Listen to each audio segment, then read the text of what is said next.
Assalamualaikum warahmatullahi wabarakatuh. Yang saya hormati Prof. Amanggungan, lalu Ketua IDAI, juga Ketua IBI,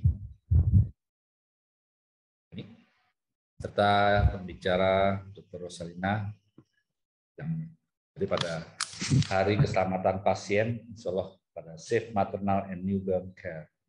Setelah kami di POGI diikutsertakan dalam kesempatan ini dan izin saya share screen tentang beberapa hal yang saya sampaikan, yaitu tentang pelayanan yang setara pada ibu dan bayi selama pandemi. Kita tahu di era pandemi ini kita mengadakan dengan suatu keadaan dari virus COVID ini. Namun kita tahu bahwa kita selama ini sudah punya PR di mana yang pertama adanya angka kematian ibu yang tinggi, dan angka kematian ibu yang tinggi ini dipengaruhi oleh adanya terlambat merujuk, terlambat diagnostik. Ini hubungannya dengan masalah gender, geografi, pendidikan, juga masalah terlambat ruangan adu kuat di saat berhubungan dengan kondisi tenaga.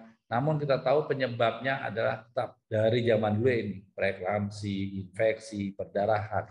Ternyata hal-hal tersebut sangat berhubungan dengan modalitas dari seorang ibu.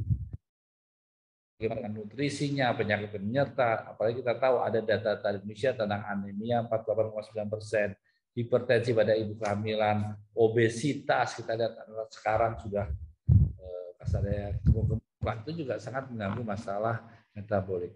Sehingga di antara pandemi ini ternyata COVID ini menyumbangkan 20% dari angka kematian ibu di Indonesia. Bahkan pada bulan Juni-Juli di mana adanya varian Delta itu meningkat 3 kali lipat. Ini data yang kita dapat dari Kemenkes. Yang kedua kita punya PR yaitu stunting, dan stunting ini sangat berhubungan dengan bukan hanya perkembangan pada bayi atau anaknya saja, tapi keadaan waktu dia masih dalam kandungannya.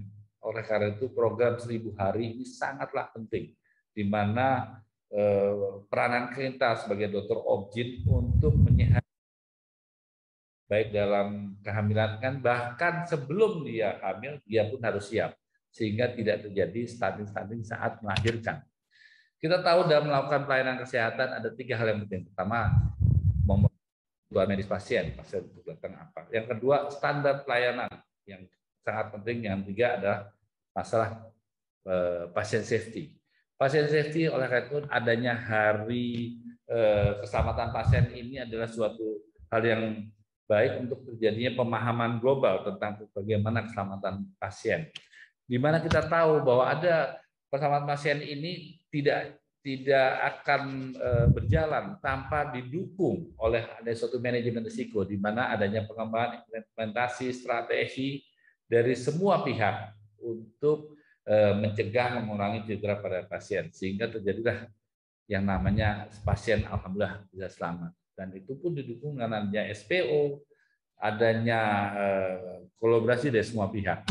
Dan hal ini maka itu ada prinsip keselamatan pasien. Yang pertama adalah kita harus mengetahui keselamatan adalah prioritas dalam merupakan tanggung jawab semua pihak. Semua harus hadir di situ untuk berusaha menyelamatkan pasien. Yang kedua, masalah hierarki. Kalau pasien selamat, ya kita harus tahu hierarkinya harus tinggalkan. Jangan sampai ada pasien, kalau kami misalkan ada pasien karena kehamilan luar kandungan, HB-nya rendah, kita harus nunggu darah, harus nunggu ini. Ya, pasien kita sangat selamat. Sehingga keselamatan pasien bukan di atas segalanya. Yang ini harus penting. Termasuk adalah peninjauan dari interprofesional. Semua harus hadir. Kami dokter objin, dokter anak, mungkin ibu bidan, dokter anestesi, manajemen, semua harus hadir di situ untuk bersama-sama upaya kita dalam menyelamatkan pasien. Sehingga untuk menjaga kualitas itu yang pertama adalah kembangkan kerjasama tim. Yang kedua adanya mekanisme pengamanan di area kritis, ya, dan kenali kesalahan sebelum berkembang menjadi kejadian tidak diinginkan. Kita harus tahu, oh ini ada kondisi yang beresiko segala macam, ya. Kita identifikasi. Dan tidak lupa bahwa yang kita lakukan itu ya kami harus, para provider ini harus melakukan suatu tindakan sesuai dengan kewenangan dan kompetensi. Dan yang terakhir ada yang namanya standar, yaitu SPO, standar prosedur operasional ini harus dikembangkan, ya disesuaikan dengan kondisi yang ada. Sehingga kami POGI sebagai organisasi pelopor kesehatan reproduksi Indonesia, kami mempunyai misi, yaitu salah satunya Yang pasti menggunakan pelayanan yang bermutu, upaya menggerakkan upaya perbaikan pelayanan kesehatan di sini, dan kita bermitra baik dengan pemerintah, dengan teman-teman profesi dari IBI, dari IDAI, semua harus sama-sama sehingga kita bisa menghasilkan SDM yang berkualitas. Ini jumlah anggota kami, tapi masalah distribusi tetap menjadi hal yang utama sehingga terjadinya kesetaraan pelayanan ibu dan bayi ini harus kita mulai dari kesiapan ibu seorang perempuan untuk hamil. Sampai bagaimana waktu hamil, bagaimana waktu ANC, sampai bagaimana waktu melahirkan, dan bisa melahirkan bayi-bayi yang sehat. Ini yang sebetulnya ide yang kita harap.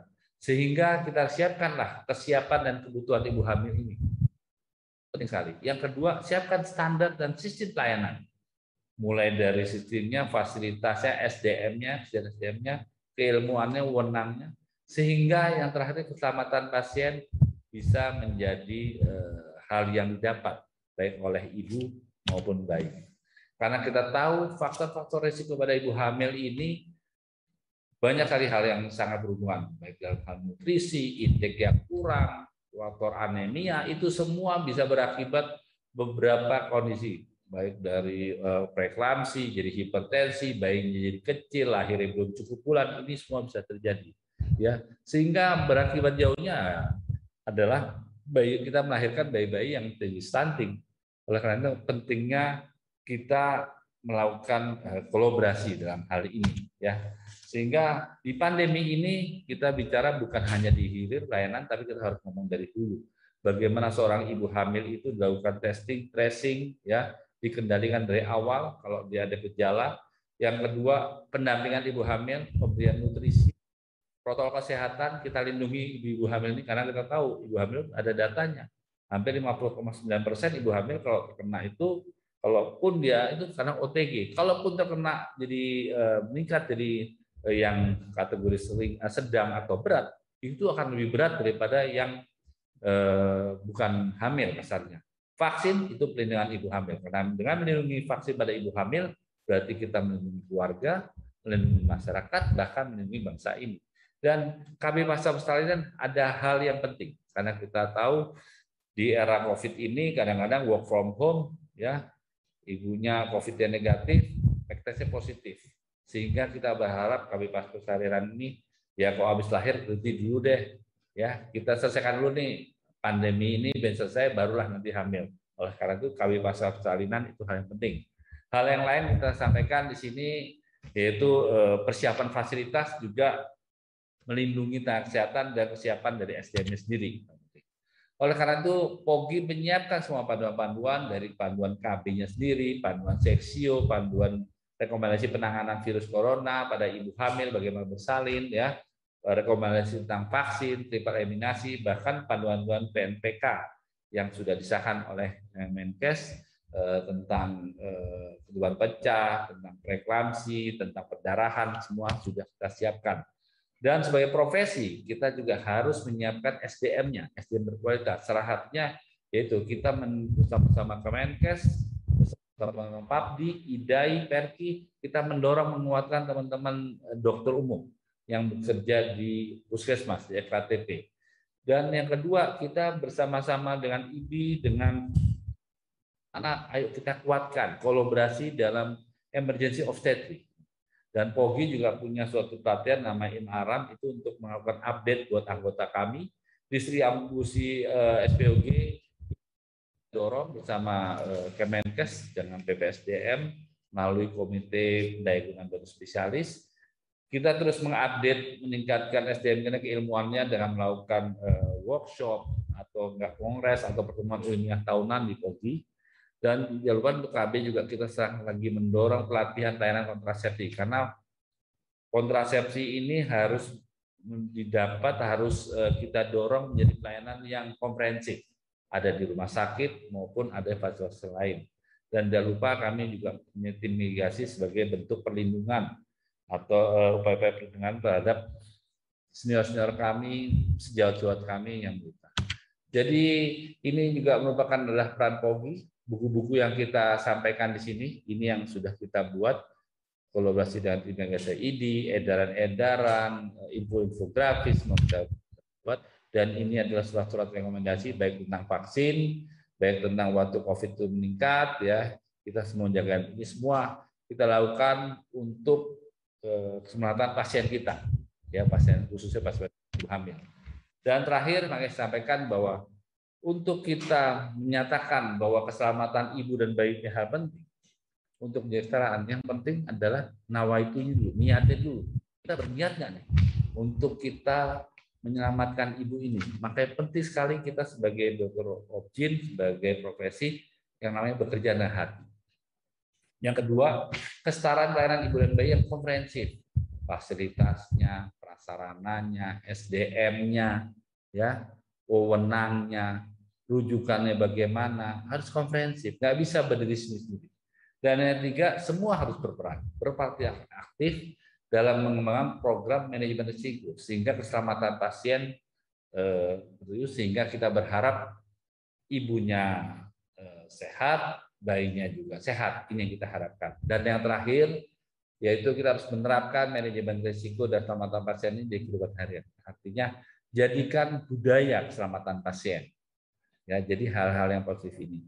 Demikian mungkin yang akan disampaikan. Mudah-mudahan dengan adanya kesetaraan dalam pelayanan dalam ibu dan bayi ini, kita bisa menyehatkan keluarga, menyehatkan bangsa ini dari masa penurunan mortalitas maupun mobilitas. Terima kasih. Assalamualaikum warahmatullahi wabarakatuh.